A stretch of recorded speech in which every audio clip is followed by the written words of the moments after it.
নিশাচর। আপনি কি এমন একটা জায়গার কথা ভাবতে পারেন যেখানে সময় সামনে এগোয় না, ঘড়ির কাঁটা উল্টো দিকে ঘুরে, যেখানে প্রতিটা সেকেন্ড আপনাকে বাঁচায় না, বরং ধীরে ধীরে মুছে দেয় আপনার স্মৃতি? আজকের গল্পটা ফিরে আসা নয়, হারিয়ে যাওয়ার। তৈরি তো?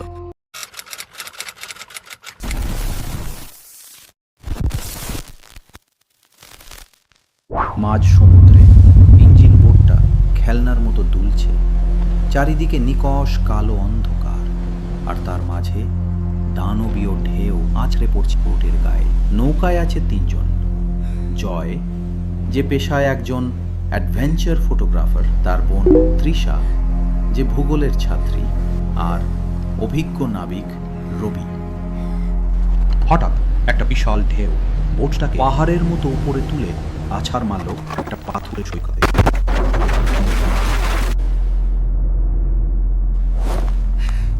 জ্ঞান ফেরার পর জয় দেখল চারিদিকের কুয়াশা এতটাই ঘন যে হাত বাড়ালে নিজের আঙুলও দেখা যাচ্ছে না। তৃষা,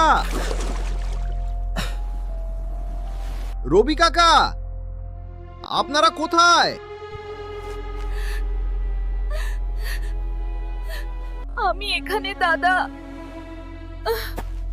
আমার পাটা মনে হয় মচকে গেছে। নাবিক রবি একটু দূরে পড়েছিলেন। তিনি উঠে দাঁড়িয়ে কম্পাসটা বের করলেন, কিন্তু একই কম্পাসের কাঁটাটা পাগলের মতো চারদিকে ঘুরছে। রবি কাকার মুখটা ফ্যাকাশে হয়ে গেল।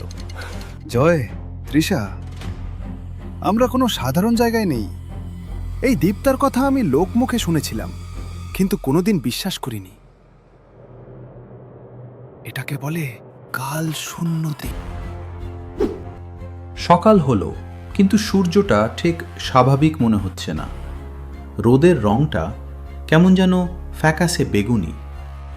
জয় তার স্যাটেলাইট ফোন বের করল, কিন্তু সিগন্যাল তো দূরের কথা। ফোনের ডিসপ্লেতে সময় দেখাচ্ছে 0:00। তৃষা তার ব্যাগ থেকে মানচিত্র বের করে মেলানোর চেষ্টা করল। সে অবাক হয়ে বলল, দাদা, এই অক্ষাংশ আর দ্রাঘিমাংশে তো কোনো দ্বীপ থাকার কথাই না। আমরা এখন যেখানে দাঁড়িয়ে আছি, সমুদ্রের ম্যাপ অনুযায়ী এখানে শুধু গভীর জল থাকার কথা। জয় ড্রোন উড়ানোর চেষ্টা করল দ্বীপের আকার দেখার জন্য। ড্রোনটা উপরে ওঠার পর মনিটরে যা দেখল তাতে ওর গায়ের রক্ত হিম হয়ে গেল। দ্বীপটা দেখতে ঠিক একটা মানুষের করটি বা মাথার খুলির মতো। আর তার চেয়েও ভয়ানক ব্যাপার হলো, দ্বীপের চারদিকের সমুদ্রের জল তীরের দিকে না এসে উল্টো দিকে যাচ্ছে। দুপুর গড়িয়ে যখন বিকেল হওয়ার কথা, তখন জয় লক্ষ্য করল এক অদ্ভুত ব্যাপার। ওর হাতের ঘড়ির কাঁটাটা টিক টিক করে উল্টো দিকে ঘুরছে।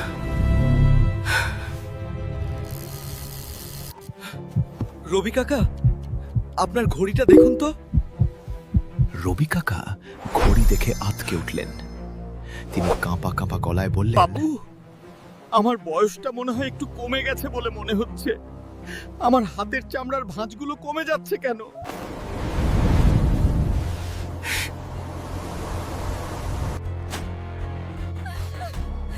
তৃষা হঠাৎ কান্নায় ভেঙে পড়ল। জয় জিজ্ঞেস করল, কি হয়েছে?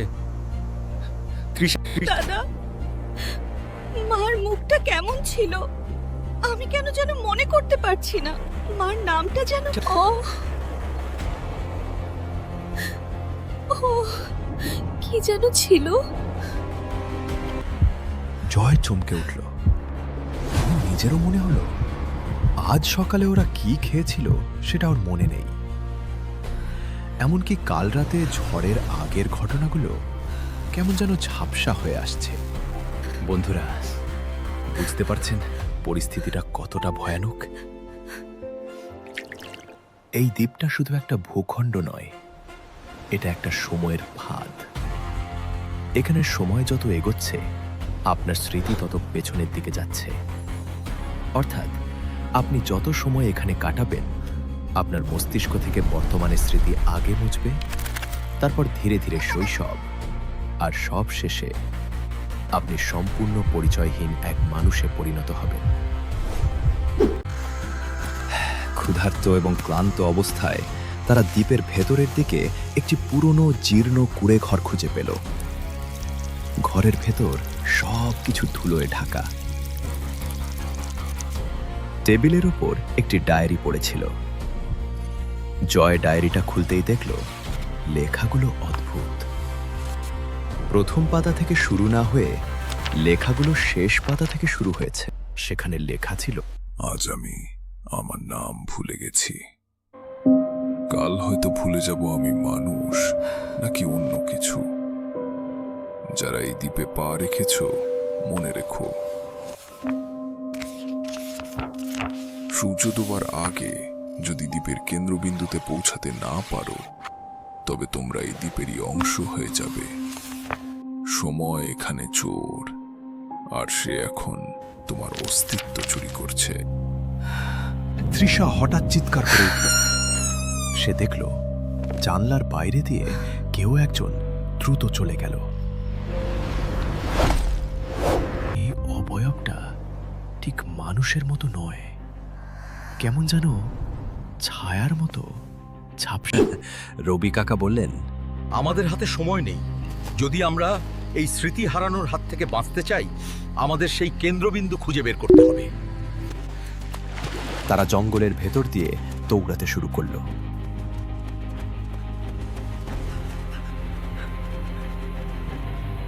জঙ্গলটা যেন জীবন্ত। গাছের লতাপাতাগুলো তাদের পা জড়িয়ে ধরছে।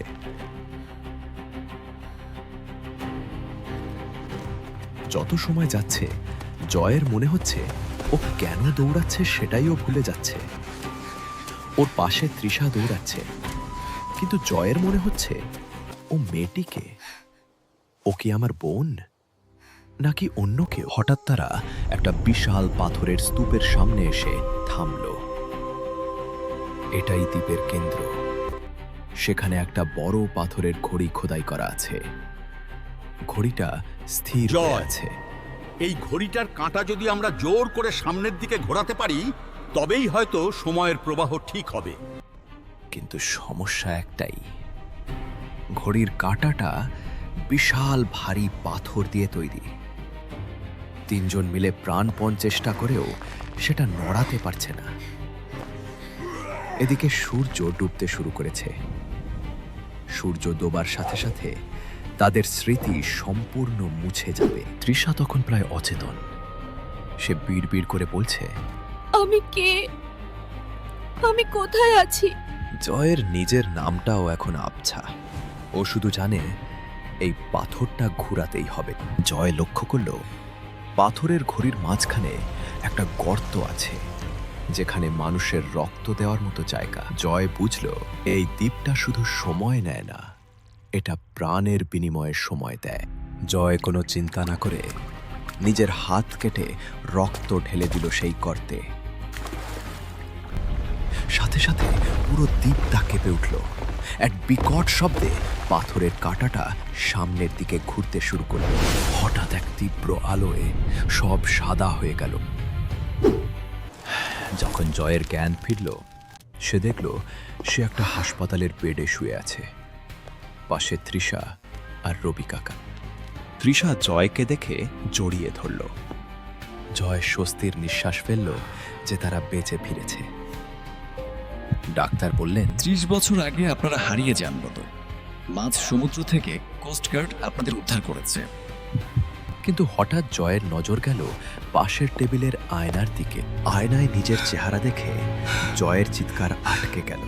ওর গায়ের চামড়া কুঁচকে গেছে, চুল সাদা হয়ে গেছে। ও আয়নায় দেখছে একজন 80 বছরের বৃদ্ধকে। ঘড়ির কাঁটা জয় সামনের দিকে ঘুরিয়েছিল তো ঠিকই, কিন্তু সেই গতি ছিল স্বাভাবিকের চেয়ে 1000 গুণ বেশি। তারা দ্বীপ থেকে মুক্তি পেয়েছে, কিন্তু বিনিময়ে তাদের জীবনের অনেকটা সময় ওই দ্বীপ কেড়ে নিয়েছে। তৃষা আর রবি কাকার দিকে তাকিয়ে জয় দেখল তারাও বয়সের ভারে নুইয়ে পড়েছেন।